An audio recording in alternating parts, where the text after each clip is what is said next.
So today we are dealing with the properties of rhombus and squares and constructing rhombi and squares.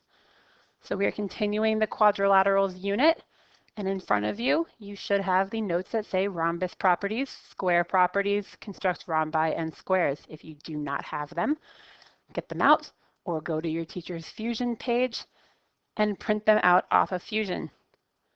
Just like the other lessons from this unit, by the end of the lesson, you should be able to fill out this entire front page. You should know all of the learning targets. You should know the properties of a rhombus and a property of a square. And then you will do constructing a rhombus and a square in class. So let's begin. We're going to start with the rhombus. We know a rhombus is a parallelogram, so it has all of those properties. So we know that opposite sides are parallel.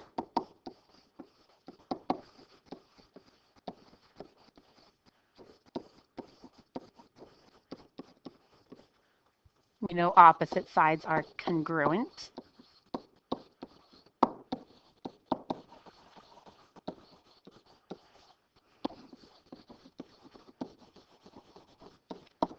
We know opposite angles are congruent.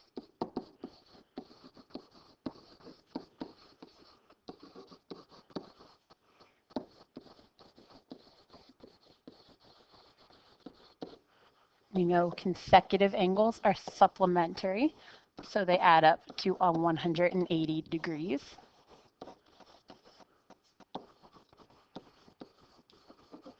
Remember, consecutive means that the two angles are right next to each other while opposite is across. The last property is that diagonals bisect each other.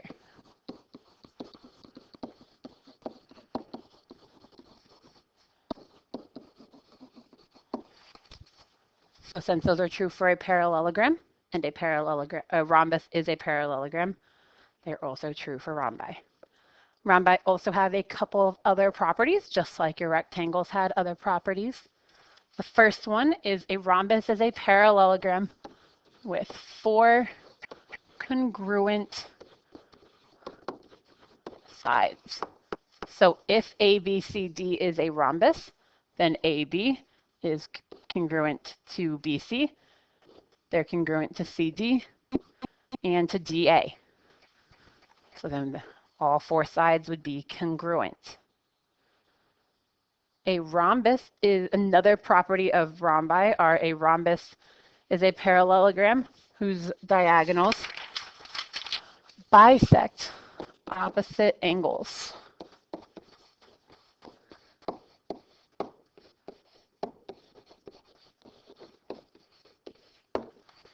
So if we look at our diagram, if ABCD is a rhombus, then angle BAC is congruent to angle DAC. And since opposite angles are congruent, BC, they're also congruent to angle BCA and angle DCA. In the same token, since opposite angles are congruent, ABD, that angle, is congruent to angle CBD, and they're also congruent to angle ABD and angle CBD. So again, so the diagonals bisect the opposite angles, and opposite angles are congruent. Remember, bisect means it cuts it in half. So now we get to a U-try. You're going to use these 2 properties as well as the other properties we know of a rhombus. So I want you to pause the video and give these a shot. And then when you're done, unpause it and we'll see how you did. All right, so let's look at our answers. We will go through them all. So first you can check your answers. We will go through all of the answers. If you got all them right and you do not need to figure out how to do them, you can skip on to the next property. If not, let's begin. So one of our properties of the rhombus was that the diagonals bisected the congruent opposite angles bisected them. So since this one right here was 30 degrees, it was congruent to angle 1, so angle 1 was 30 degrees also. And if we look at its opposite angle, which is this one right here, the diagonal also bisected that angle, which meant that angle 2 and 3 were also 30 degrees. And 30 degrees plus 30 degrees gives us 60 degrees. So the angle of DAB would be 60 degrees. So then we have to look at angle ADC. ADC, we know that BAD is 60 degrees. So since our consecutive angles are supplementary, then we know that ADC is 180 minus 60 degrees.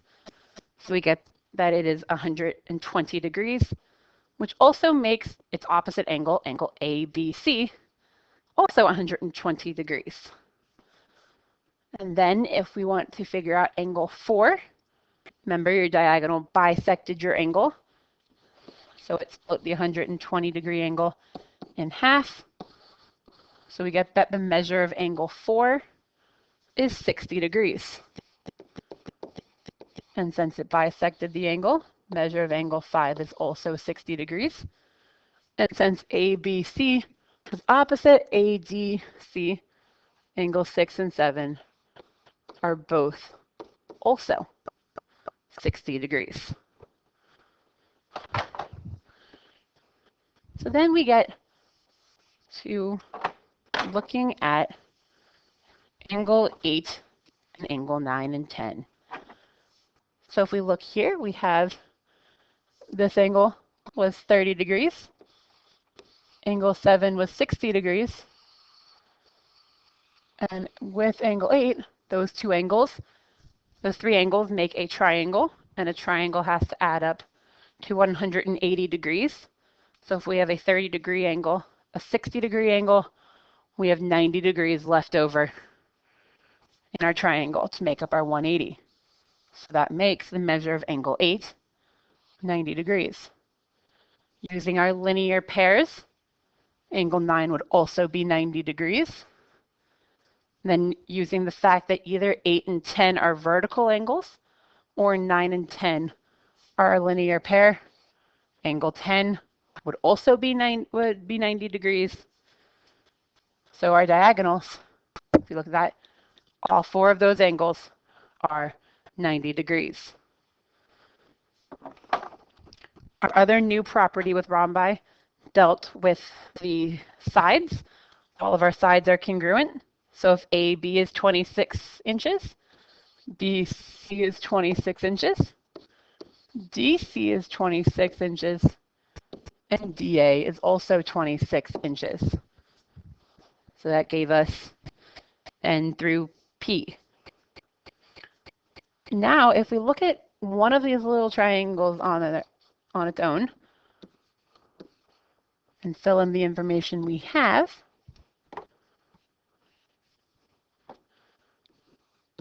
we see we have a 30, 60, 90 special right triangle going back to our right triangles unit.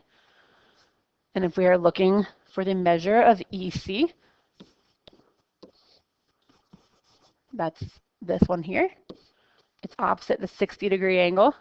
So if we set up our proportion, we know the square root of 3 over x equals 2 over 26. And cross multiply, we get 26 root 3 equals 2x. So we end up getting that x is 13 root 3 inches, which is approximately 22.516 inches. Then, if we look at the next part of this, we can continue with our 30, 60, 90 triangle, because now we're looking for EB. Now we make EB our x, it's opposite our 30 degree angle. So when we set up our proportion, we have 1 over x equals 2 over 26. So we get that x is 13 inches. So EB is 13 inches. So then, knowing that, we go back to our original diagram. We know that EB is 13 inches.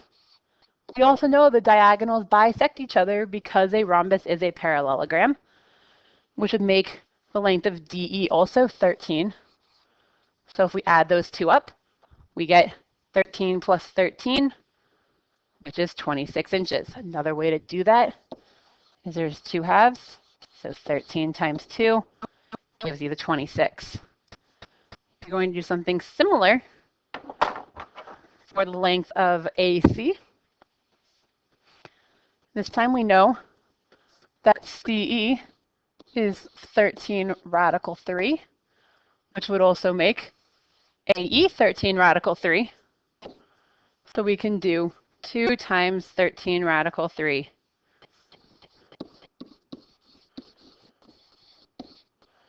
to give us the length of DB, which is 26 radical 3, which is approximately 45.033 inches. All right, so now let's get back to some more properties of rhombi. The next property we have is a rhombus is a parallelogram whose diagonals are perpendicular, meaning that they intersect at 90-degree angles. And we saw that in the U-try. We saw that with angles 8, 9, and 10. So they intersect at 90-degree angles. So if we look at our diagram, if ABCD is a rhombus, then the measure of AED is 90 degrees. So it's a right angle. AEB is also 90 degrees. CED is 90 degrees. And BEC is 90 degrees. So they're all right angles, so we can mark them off with our right angle mark. So if we turn the page, we have our wrap-up of rhombi. In a rhombus, the diagonals bisect the angles of a rhombus. We do this from the very beginning, splits those angles, opposite angles in half. We also know that the diagonals of a rhombus are perpendicular. So those are all of our properties of rhombi. So now we should be able to go on to fill out the properties of rhombi and move on to squares. A square has 4 right angles, so it has 4 90-degree angles, and 4 congruent sides. In question 1, it says, what other types of quadrilaterals is a square? Well, it's a parallelogram.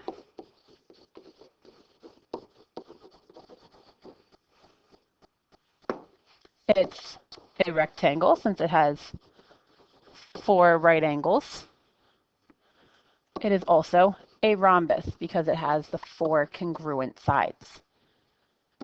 And as we see here, some of our things will overlap because we had that a rhombus was a parallelogram and a rectangle was parallelogram, and they are all quadrilaterals. So if we want to fill out our Venn diagram of showing the relationships, we have the overarching theme of quadrilaterals. And then within quadrilaterals, we have our parallelograms.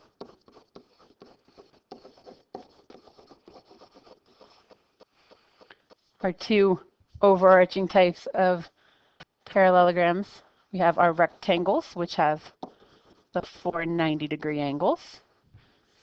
And then we have our rhombi, which have 4 congruent sides. Just as in a Venn diagram, we can see that a rectangle and a rhombus can overlap. So this is what we're looking for when we have 4 90-degree angles and 4 congruent sides. And we've just learned that that is our square. So that is our Venn diagram for quadrilaterals as of this moment. So since a square is a parallelogram,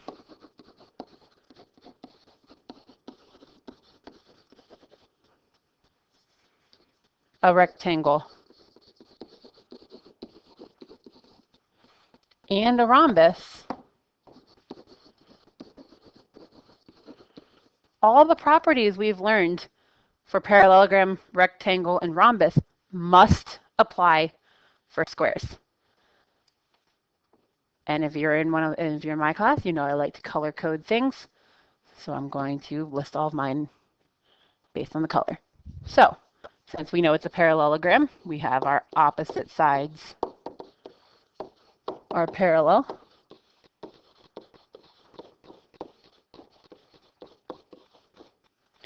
We know our opposite sides are congruent.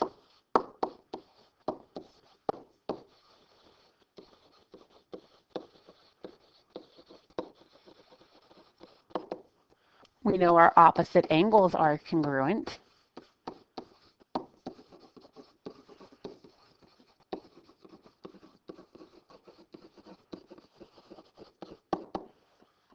We know our consecutive angles are supplementary.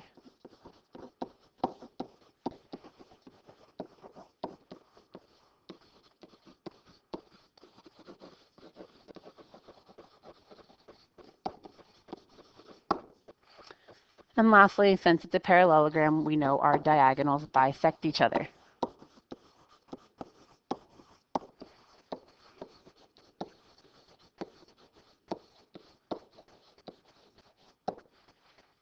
So those are all of our properties that we know are true because it's a parallelogram. Because it's a rectangle, we know it has 4 congruent angles.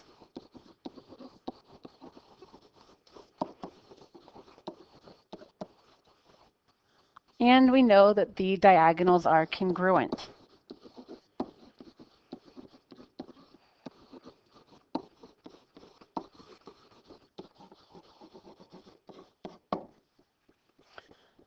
Because a square is a rhombus, we know that the diagonals bisect opposite angles.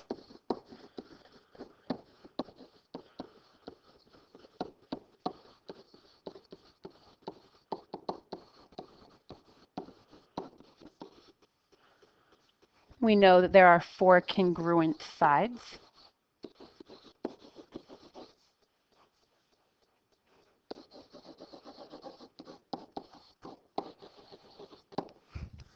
And lastly, we know that the diagonals intersect at right angles, so they are perpendicular.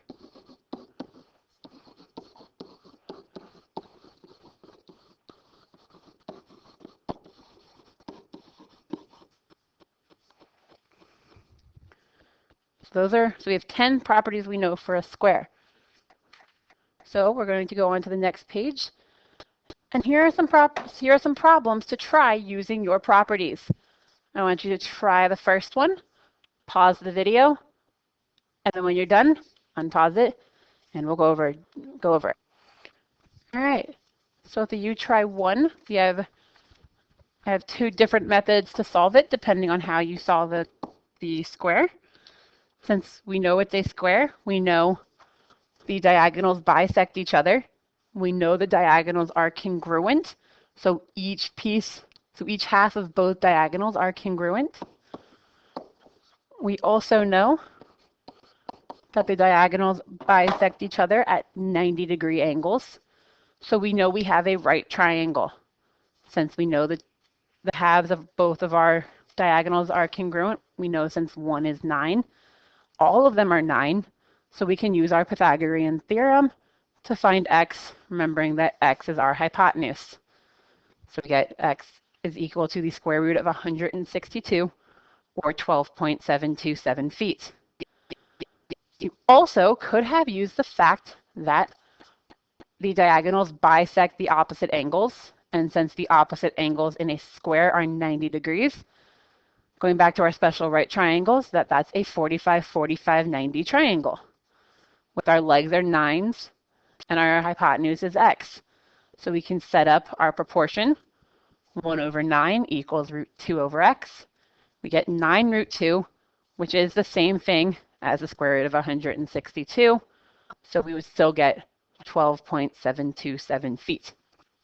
Again, if you have any questions on any of this stuff, go back, rewatch the video, listen to the explanation again. If you still have questions, come into class and ask a question of your teacher. Right now, I want you to try part A and B of the You Tried number 2. See what you can get. Pause the video. When you're done, unpause it. See how you did. All right. So we should now have answers for A and B. For A, it says if the square in the square to the right, find the values of P, R, and T. So let's walk through this. Again, the answers are on the screen. The answer for A are P is 30, R is 45, and T is 9. If you don't need this one explained, you can move on and look at the solution for the next one. So we know, since it's a square, the diagonals are perpendicular, which means that 3P is 90 degrees, which makes P 30. We also know that a square has 4 right angles, which makes angle BAD 90 degrees.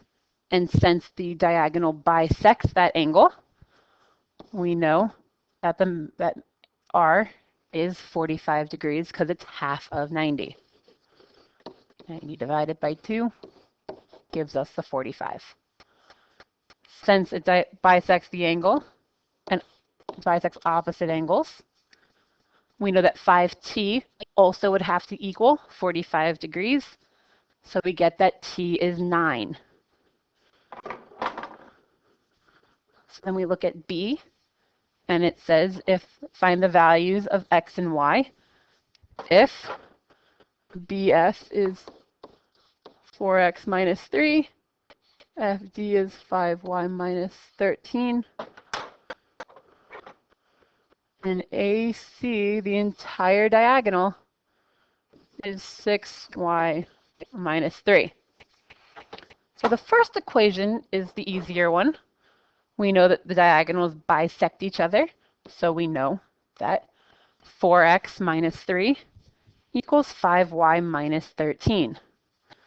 But we can't solve that one yet because we have an x and y on an x on one side and a y on the other.